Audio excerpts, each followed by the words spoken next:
All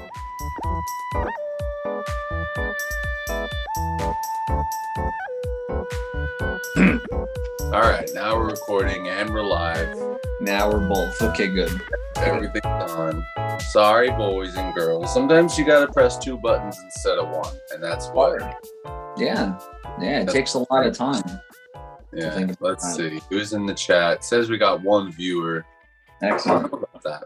I don't know. Don't pay them no mind. Don't pay them no mind. This is our show. Let's just take it over, right? So you were telling me you were just putting on your robe because it's one of those classical New York cold mornings, is it not? No, it's not cold actually at all. I just wanted to put it on because I felt a little too bare.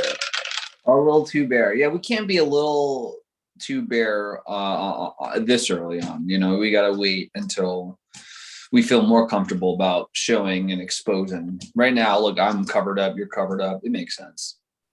Very chilling, yeah. Yeah, I was actually in New York yesterday. We were there from like I don't know, 9 o'clock till 12 o'clock at the show at Webster Hall, man. Downtown New York, my guy. You could have been there. All right, be honest. Did you like it or you didn't like it? Nobody cares if you were there. They care. Yeah. So or not. I loved it. It was the Wonder Years. I like lost my voice. I'm surprised that I could speak right now, but it was great. What's their favorite song? Their favorite song? Well, this was the show where they played two of their first 2 records completely because it was an anniversary. So it was one of those kind of deals. So we had fun, man. We had a good time. We're in Webster Hall, crammed in there in the back, and I was just like, America! America the beautiful! I'm just like screaming how much I love America because I'm such a patriot. That's badass. I got so on Monday, which I know you know, I got my test results back for the real estate, and then I told the guy, hey, I got my pass. And because for the viewers at home who don't know, I've been studying to get my real estate license for a little while. And I took the test recently and I just found out this week that I passed. So while I was studying, I had an interview with a broker at the Corcoran Group. And he was like, yeah, I'll take you on when you pass. You seem like a good guy. Sure.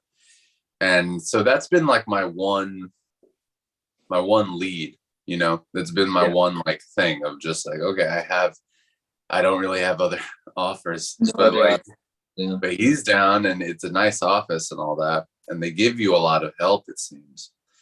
So it looks like a place where it would be great for me to learn. Wow.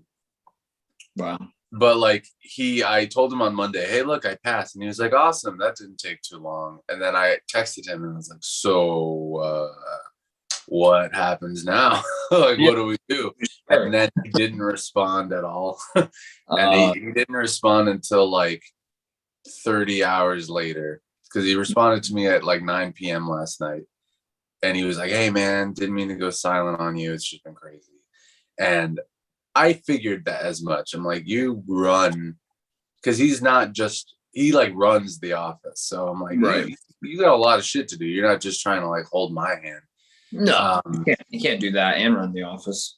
I figured it was that, but part of me in the back of my head was like, shit, I took this test and now nothing, man. No, I'm alone out here. Oh! Yeah, the camera pans out. You're on a boat like in the middle of nowhere. Fuck, I think I got to shit again. Just like every morning around this time is like the time I poop. Pooping time. Well, we have our schedules. We're creatures of adaptation and of I don't know time. Was it? We're creatures of habit. So every morning I use my bowels around early morning. I take about 1 or 2, and you've been up for a while longer than I have. I admittedly got up kind of recently because I've been going to bed fucking late, and I don't mean to, but I just end up going to bed at like 2 or 3 a.m. It all started with karaoke. George came by into town and we went to karaoke. I went to bed at like fucking 5 a.m. Wow. And then every night it's been better. It's like I went to bed at 5 a.m. I went to bed at 4, 3. Yeah, tomorrow night will be 2 a.m. You wish, dude. Shut up.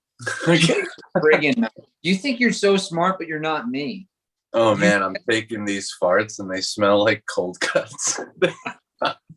Yeah, the weird thing is you haven't been eating meat. You've been going silent for a bit on meat for a while, right? Actually, I did have meat last night. I had Chipotle chicken. And it smells like it. I had a sandwich from a place. I ordered food. It was like I got home. It was late. It was like midnight, and I was hungry because I didn't really eat dinner before leaving the house. So I was like, oh, I gotta eat. So I ordered the Mexican sandwich from George's Diner, and it was Chipotle chicken and jalapenos. And you do the math. I mean, you take hot and you take my butt, and now you end up with what's going on right now, and that's a situation in my pants. Yeah. Yeah. Well, I don't know about the podcast, but I gotta go. I don't know about the podcast. Yeah, you get up, you knock over the camera, it falls, but you still see you running out the room. Yeah. Fuck this. Yeah, falls over you, but we see you go into the bathroom. Yeah, somehow the camera lands in a way where you can still see you like in the bathroom. Like you pull down your pants, you take like a hot dump, and it's just a really funny, candid, embarrassing moment. Tell me about it. Yeah, I told you about it, but it's not going to happen. I guess you're being smart and safe about it. Oh yeah, here we go. Now we're gonna get into good stuff. Once you hit porcelain, we're gonna get into the good stuff. I thought you said once you eat pork chops. Once you eat some pork chops, we're gonna get into the good space, man. Hell yeah, brother! Look at that. Yeah, Robert De Niro face. What's the matter? Oh yeah, look at that, man. He's going. You have to peek up. You're like a kid that's too short to go on this ride. You try to make yourself a little taller. Yeah, the picture at the end is just me like, yeah, come on, let me go on. I want to go on the spina bifida, please.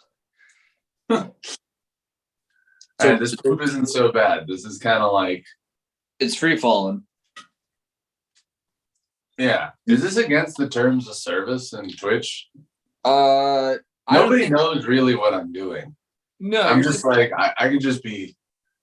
Who knows where I am, right? Yeah, it almost looks like you're just squatting in the toilet, but you don't know if you're on the toilet. You're just in a bathroom, just like you could be that tall. You could be the size of which you made yourself.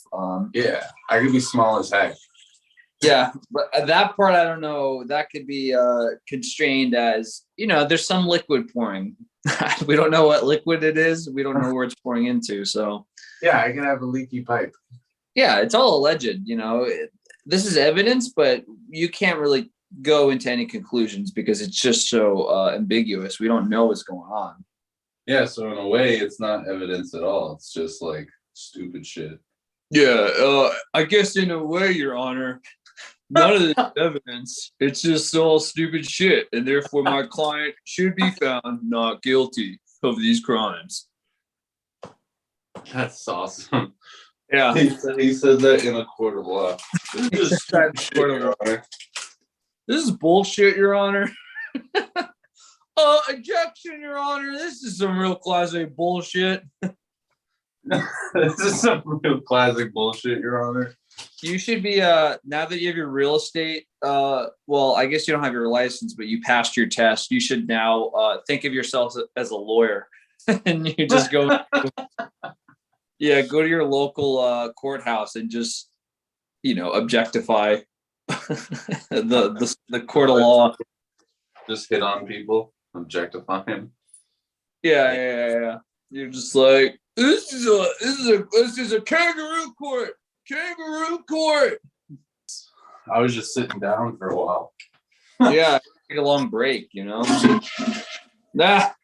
Oh. That's incriminating evidence, my man. No, it's not. You wouldn't know. Did you pass your test? My fucking phone, dude. Yeah. I'll be stuck in a phone before Thanks for having your patience, guys. I had to dump. I could not in good conscience keep doing this without dumping. But you just admitted that you pooped, so you were pooping. Also, but this is a joke. This is like, there's too much comedy in here. Like, look at that guy. There's a guy with a big butt in my room. He can't take anything I'm saying seriously. That's right. I'm out of work. I'm kangaroo court. Yeah. I'm freaking unemployed, dude. You can't trust me. Oh, if you're unemployed, you're just going on unemployment, then just chill. Nah, you gotta still pay taxes on that. Yeah, that's true. Yeah, you got a point. Yeah. Why don't you stop? Yeah. Why don't you just stop it right now and shut the hell up? You should just be a con man. Just be like a con artist. That doesn't look like nuts. That looks like muffin. It's a Wait a minute.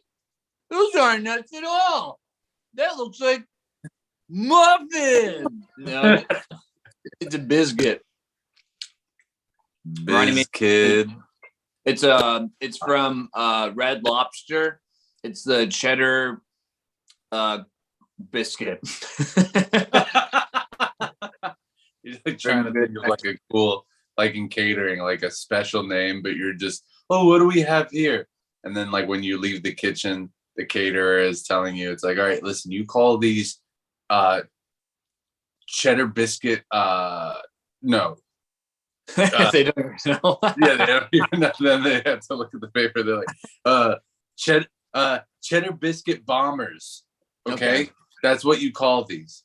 And then the rich person, you're on the floor, you have your tray, and then like the rich person's like, ooh, what do you have here? Cheddar biscuit. Yeah. He smiled.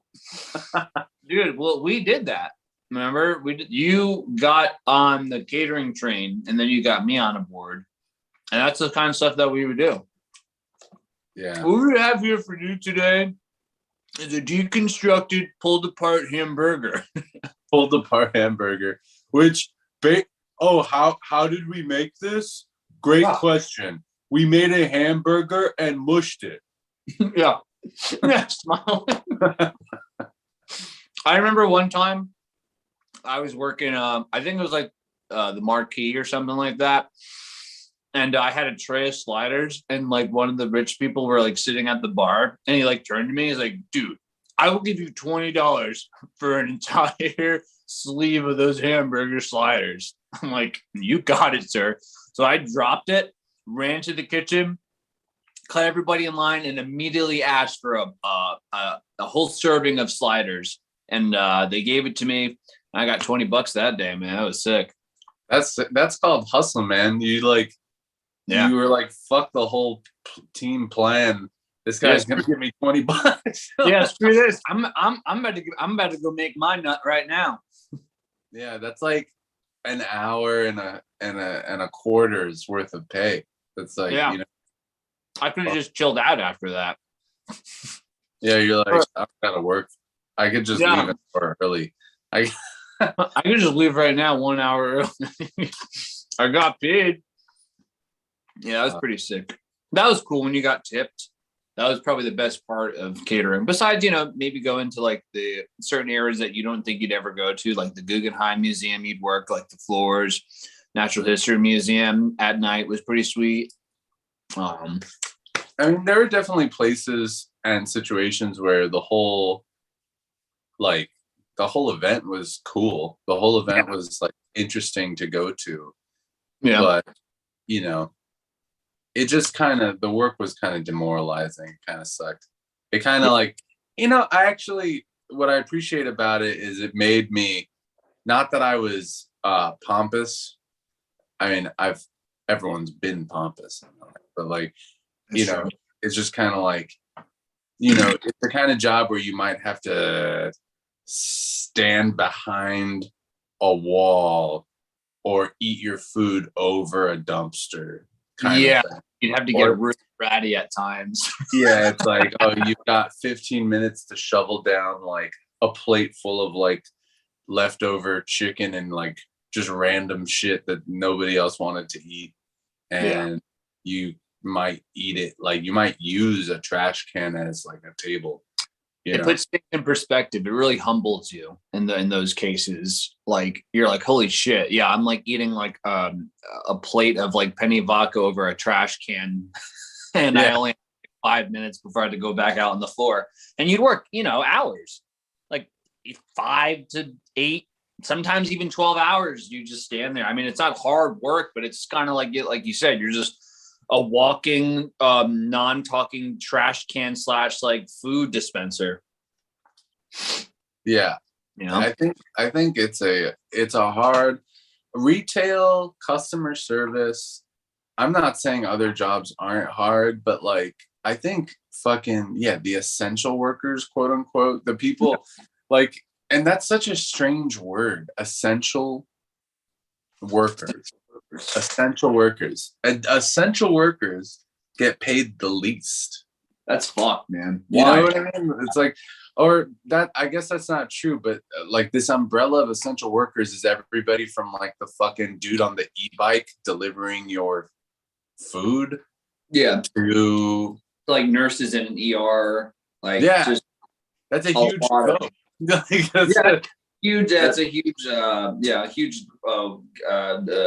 scale of essential workers, and I guess they don't get paid well, and that's true, they don't, and I don't understand why.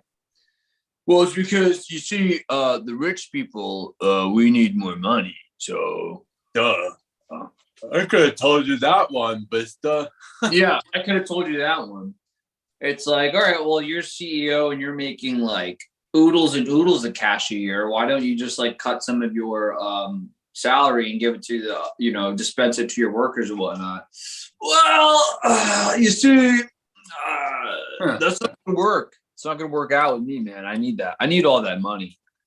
Yeah, you see that straight up. I don't like that. Yeah, I don't know about that. Yeah, that kind of peeves me off, man. I gotta flip my dip. Flip the dip, baby. Let me see that dip. Let me see that dip, baby. Yo, show me that dip. Yo, it's funny. Let's see your dip, funny. Let's see your dip, funny. Look, you got that little there. It's got that little dip, funny. Damn funny. You hilarious, funny. Yo, funny, you hilarious. I'm sorry, like I saw some cool ass looking ducks outside. You're like, fuck what this guy's saying. There's some ducks outside. Yeah, some sick ass ducks. Yeah, this morning I saw a bunch of wood ducks. Wood ducks? Yeah, they're like the you should put your phone camera through your binoculars. Yeah, you think that would work? Oh, well, now the ducks are gone. All the ducks are gone, but you can still real quick try to show us what it is to look through your eyes. What's it feeling like? What's it feel like to look through my eyes? What is it feeling like? What's it feeling like? I wonder why I felt like shit when I woke up this morning. That works? Wait, yeah. Keep making sound. It's kind of. All right, yeah. I felt like shit when I woke up this morning. It's hard. Well, you got to see what pretty good. Yeah, it's pretty cool. It did not work. It did not work. Yeah, so I was just trying to see what kind of ducks those were. I'm gonna have to look that up later. I don't know what kind they were. They're like, hey, what's up, YouTube? I'm out here looking at ducks. Click like, subscribe in the comments, and let's see what we find. But in actuality, I'm just like a peeping Tom. So I'm just like staring into like people's like open windows. I would love to. I would love to have like some disposable income to gamble. I mean, that sounds like It's fun. addiction or like, but I kind of just want to do it to have fun. I want to be responsible. I don't want to, because sometimes you go out drinking, you go out, have a good time, you spend $100 in an evening just because you're like, I'm having a good time. And it's like, my opinion is, if you're willing to do that like a couple times a month, where it's like, I just had a good time and I spent some fucking money. So it's like, okay, if you can afford to do that, what if one of those times is just gambling? And it's like, it's the same amount of money, but you stand the chance of making money while having fun. And you're conscious about it. You're like, I'm just going to try my luck. Like once in a while, we like to do scratch offs because like they're fun games and, you can win something, you never know. Yeah, I fucking love scratch offs. Norm Macdonald said in an interview, because I think he had for a time, I guess, I don't know what the language is behind it, but it's like if you are an addict or if you have a problem, it's like you always have a problem. You know what I mean? It's like you can get better at it, at dealing with it, but it's like you always have a problem. Yeah. He was saying, because he said he had a gambling problem, and that he was like, the most dangerous thing that could happen to somebody who gambles is that they win big. That's the worst thing that could happen to you, because it's like, because you've won big, now you know that it's possible. So why wouldn't you keep doing it? Keep trying till you get to that spot again. Wow. Yeah. I don't know how much money it cost him to do it, but he was saying that like the first time he won big, he won like hundreds of thousands of dollars on something, where I don't know what the buy-in was. I don't know anything, but the idea is like that. I don't know how much he put in, but it was kind of like he made hundreds of thousands. So he must have started. Yeah, I think he was just like at a table. He was like, and he just like sat there for hours and like ended up winning a lot of money. And I don't want to go down a path of like, getting like addicted and just being like a gambler and putting like my house up for a bet or like going to loan sharks to borrow money. Christ, no, I don't need all that. But I think it would be fun to be like, okay, I lost. I'm not going to try for a minute. It's like, okay, I have some money. Let's see. But always keep it within reason and just know when to walk away. Like if I had $100 and if I could turn $100 into like $5,000, that's pretty cool. That would be cool. Maybe that's like too much. Maybe that's like really ideal. But if you sat down at like a poker table and you're like, it's a $20 buy-in and I have $100 to just, that's my limit today. If I could turn $100 into 5,000, I'd be like, this is chill as hell. This is chill as hell. You'd before, I think every time you go to play a game, you should listen to The Gambler by Kenny Rogers, because it tells you right there in the song, you got to know when to hold them, you got to know when to fold them, you got to know when to walk away, and you got to know when to run. Because you may count your money when you're sitting at the table, but there'll be time enough for counting when the dealing's done, So like that's what's playing in your headphones, like when you have like your sunglasses on and your hoodie up with like your baseball cap and you're like folding in your hands into your pockets, like you're just listening to Kenny Rogers, The Gambler, the whole time. That's funny. I think I don't know that I would be the sunglass wearing gambling type. I think I would just be like I wear it on my face, just like, you're not really gonna do that, are you? Like, yeah, you get good cards and you're like, oh, hell yeah! It's just like everyone immediately folds.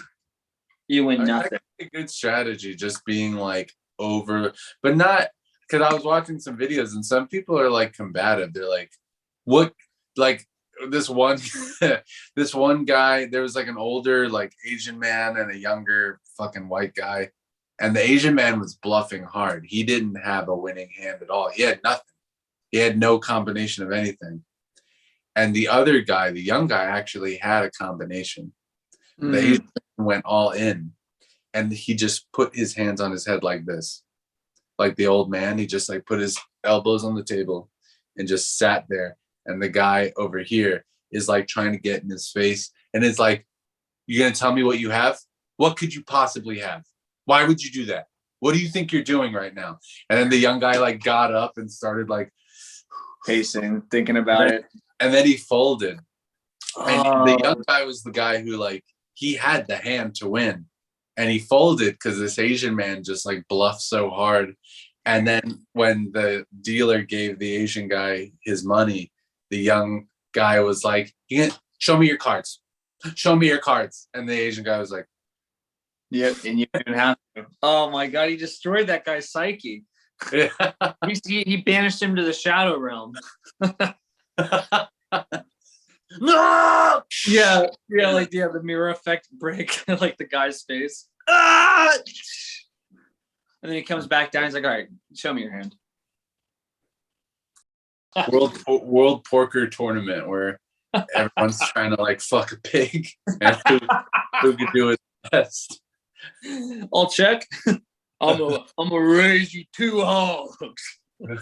Yeah, the guy's like, he's banging one hog and like, you know. Oh my God. Yeah. Damn, dude, stuffing 2 hogs. Yeah. That might be pretty fun. Are they cooked or are they alive?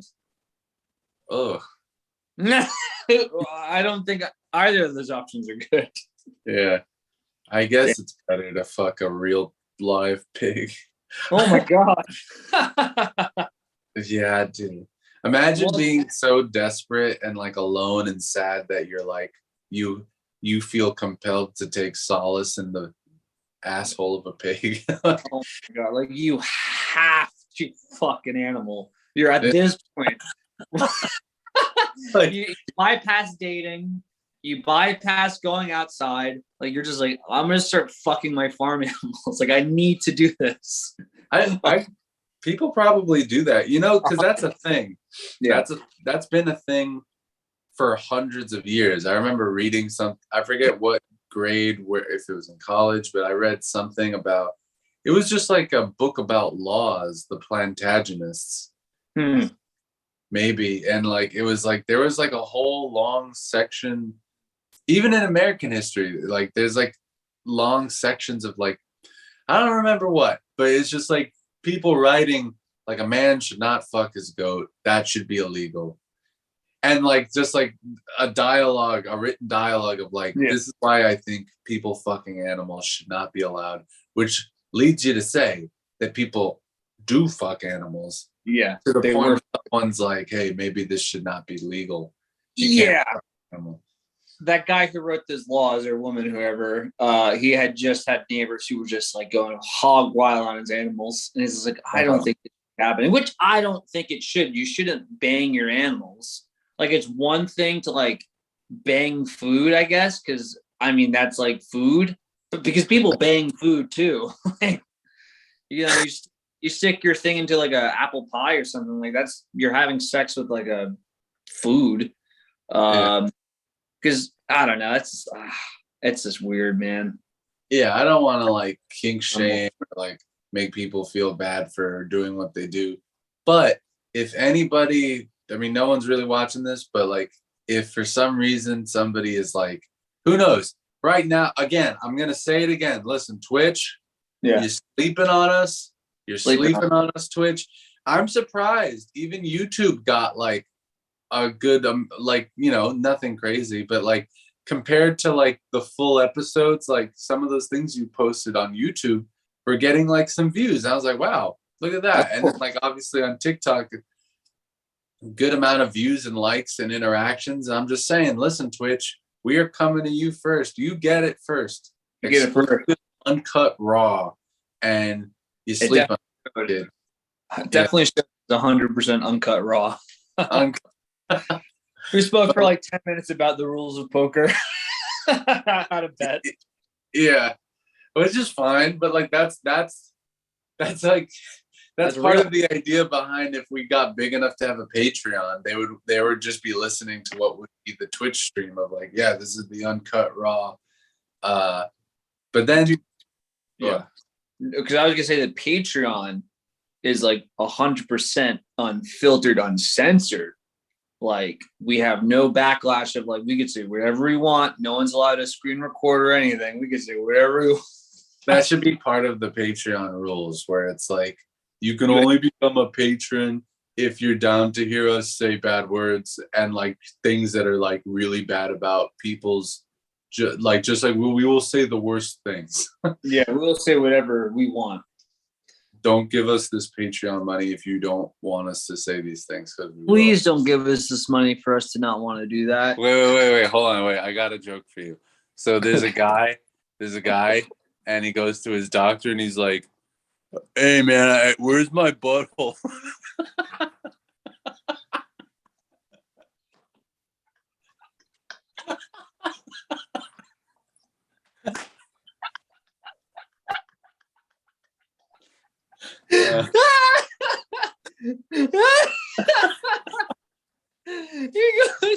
He goes, "Hey dog, where's my butthole?" Hey dog, wait, where is this thing, man?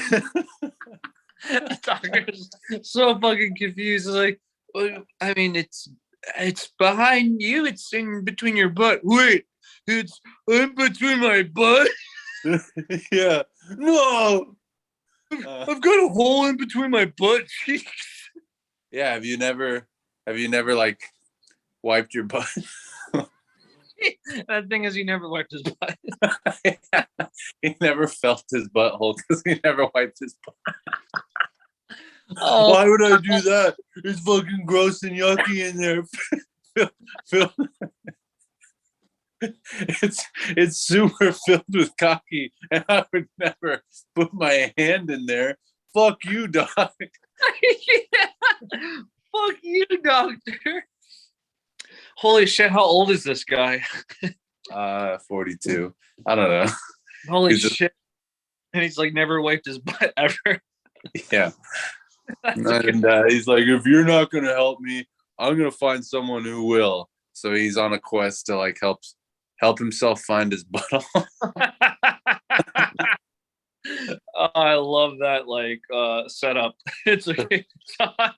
My butthole. That's maybe that'll go over in a stand-up show sometime where it's like, you guys want to hear a joke? A guy walks into a doctor's office, he's like, hey doc, where's my butthole? Yeah. And you like look at everyone, right? Like, where is it? Like, I've never seen it before. Yeah. Hey, so I've been going to the doctor a lot recently, and I'm thinking to myself, where's my butthole? It really works because of the camera movement. Yeah. I don't know how you do that on stand-up. Like, like, where is it? Yeah. Anyway, you guys are great. Yeah, I'm glad that I got that in there. Those two things that I really liked. Yeah. All right, that's it.